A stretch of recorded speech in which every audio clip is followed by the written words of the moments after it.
नमस्कार, मी मधुरा झी 24 तास मध्ये आपलं स्वागत। आज आपण हितगुज मध्ये चर्चा करणार आहोत चिट फंड म्हणजे काय ह्या विषयावर, आणि ह्या विषयावर आपल्याला मार्गदर्शन करणार आहेत संतोष माटे। विषयाला सुरुवात करण्यापूर्वी मी संतोष सरांचं आमच्या स्टुडिओमध्ये स्वागत करते। नमस्कार सर। संतोष माटे यांची थोडक्यात ओळख करून द्यायची झाल्यास संतोष सर हे मॅक्स केअर ग्रुपचे व्हाईस प्रेसिडेंट आहेत। Max care group chit fund, सोने चांदीची खरेदी विक्री, इन्फ्रास्ट्रक्चर, मीडिया ऍडव्हर्टायझिंग आणि फूड्स आणि ब्रेवरेज या क्षेत्रात अग्रेसर आहे। मॅक्स केअर कंपनीचे संपूर्ण महाराष्ट्रात कार्यक्षेत्र असून त्याचं संपूर्ण कामकाज माटे सर पाहतात। संतोष सर स्वतः पदवीधर असून गेल्या 15 वर्षांपेक्षा जास्त त्यांना क्षेत्राचा अनुभव आहे। तसंच share market, finance, banking, insurance या क्षेत्रातलाही प्रदीर्घ अनुभव त्यांच्या गाठीशी आहे। मॅक्स केअर ग्रुपच्या 15 शाखा असून संपूर्ण महाराष्ट्रात 40 शाखा स्थापण्याचं त्यांचं उद्दिष्ट आहे। संतोष सरांच्या क्षेत्रातील प्रदीर्घ अनुभवांचा आपणही थोडासा फायदा करून घेऊया, तेव्हा लगेचच चर्चेला सुरुवात करूया। सर, पुन्हा एकदा स्वागत। आज आपण चिट फंड बद्दल बोलणार आहोत, मात्र तत्पूर्वी मला आधी सांगा चिट फंड म्हणजे नेमकं काय? चिट फंड म्हणजे पारंपरिक पद्धतीने जो घरगुती बेशी चालवली जाते ती चिट फंड असते। म्हणजे लोकांसाठी एकत्र येऊन उज्ज्वल भविष्यासाठी जी कायदेशीर गुंतवणूक केली जाते त्यालाही आपल्याला चिट फंड म्हणता येईल। ही चिट फंडाची व्याख्या आहे। बरं, म्हणजे थोडक्यात लोकांसाठी केलेली गुंतवणूक म्हणजे चिट फंड आहे। मात्र तुम्हाला ही कल्पना कशी सुचली की मॅक्स केअर ग्रुपची स्थापना करावी, आणि या कंपनीची स्थापना तुम्ही केव्हा केली? या कंपनीची स्थापना आम्ही मॅक्स केअर ग्रुपची स्थापना डिसेंबर 2009 साली चालू केली। त्याच्या अगोदर आम्ही चिट फंडाचं म्हणजे लिलाव भेशांचे काम पाहत होतो। आणि कंपनी बाकीचे कसं सर्वसामान्य लोकांना फसवणुकीच्या माध्यमातून वर काढण्यासाठी आम्ही हा एक प्रकल्प चालू केलेला आहे। म्हणजे थोडक्यात बऱ्याच लोकांची अनेक वेळा फसवणूक होते आणि हे नक्कीच तुम्ही जाणलं आणि त्यांच्या चांगल्यासाठी, भल्यासाठी तुम्ही या कंपनीची स्थापना केली। मात्र ही स्थापना कशी केली जाते? कारण की आता अनेकांना हा शो बघून वाटेल की आपण ही चिट फंड सारखी कंपनी एखादी उघडावी, आणि ती मात्र कशा प्रकारे मार्गदर्शन तुम्ही कराल त्यांना? चिट फंड कंपनी स्थापना ऍक्च्युली कंपनी ऍक्ट 1956 नुसार होते। आणि दुसरे म्हणजे चिट फंड जेव्हा कंपनी चालू होत आहे त्यावेळेस chit fund central chit fund act 1982 नुसार त्या कंपनीमध्ये कंपनीच्या नावामध्ये चिट फंड, चिट्स, कोरीज किंवा चिट्टी ह्या प्रकारच्या शब्दांचा उपयोग करणे खूप गरजेचं असते। त्यानंतरच कंपनीची स्थापना होऊ शकते। अदरवाईज कुठल्याही प्रकारच्या कंपन्या चिट फंड कंपन्या म्हणून काम करू शकत नाही। मात्र आता अर्थातच कंपनीची स्थापना करायची म्हणजे कुठेतरी भांडवल हे गुंतवणं आवश्यक आहे। मग ह्यासाठी कुठल्या प्रकारचं भांडवल गुंतवावे लागतं का? ह्यासाठी फक्त ज्यावेळेस आपण सेल टॅक्स मधून आपण अप्रुव्हल घेतो, कंपनी ऍक्ट नुसार आपण जे काय चार्जेस असतील ते भरून आपण कंपनी चालू करू शकतो। त्यासाठी थोडंफार प्रमाणात डिपॉझिट ठेवून सेल टॅक्स मध्ये आपण कंपनीची स्थापना करू शकतो। तसंच यासाठी काही शिक्षणाची खास करून अट असते का? असं काही नाहीये, कुठल्या प्रकारच्या शिक्षणाची अट नाही, कोणी त्याच्यामध्ये काम करू शकतं।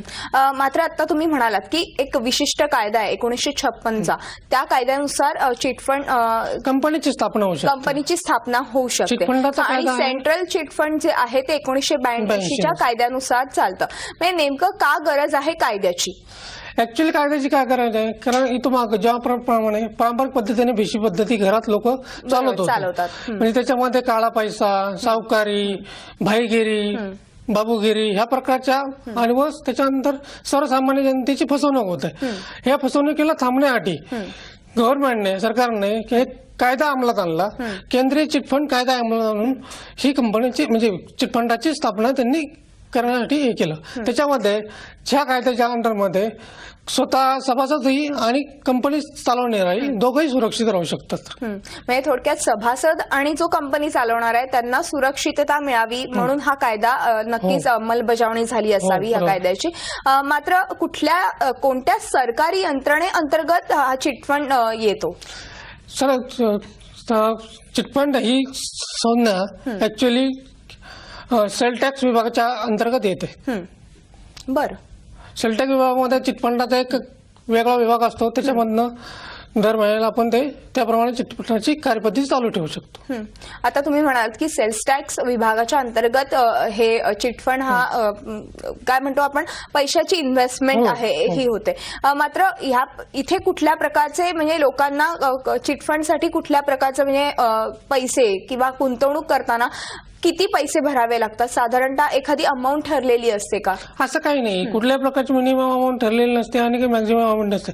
प्रत्येक सभासदाच्या स्वतःच्या इन्कम वरून तो किती प्रकारचे अमाऊंट गुंतवू शकतो आणि किती प्रकारचे अमाऊंट गुंतवणार आहे हे त्याच्यावरती स्वतःवरती डिपेंड असतं.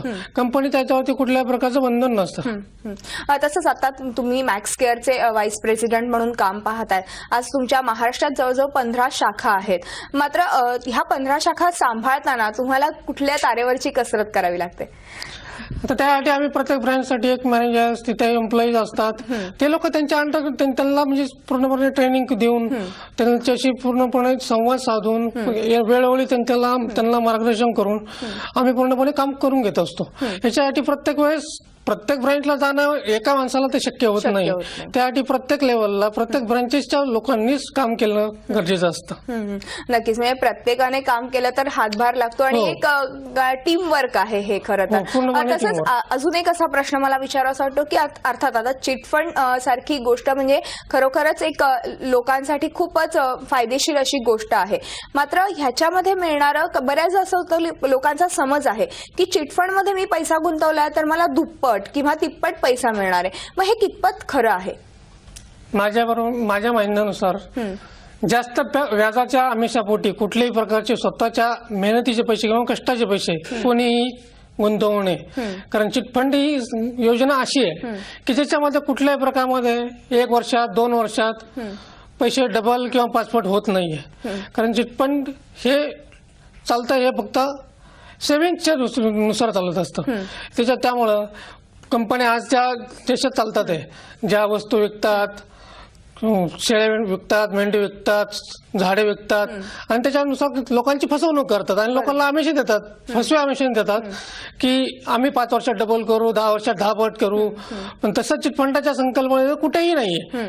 चिटफंडामध्ये फक्त तुम्ही भरलेला पैसा वेळेवर भरायचा आणि तेवढ्या पिरियडमध्ये तो रिटर्न मिळत असतो. त्याच्यामध्ये कुठल्या प्रकारचे जास्त व्याज मिळत नाहीये. म्हणजे थोडक्यात बेनिफिट आहेत पण असं म्हणजे जे लोकांचे गैरसमज आहेत डबल मिळतं टेबल ते होऊ शकत नाही.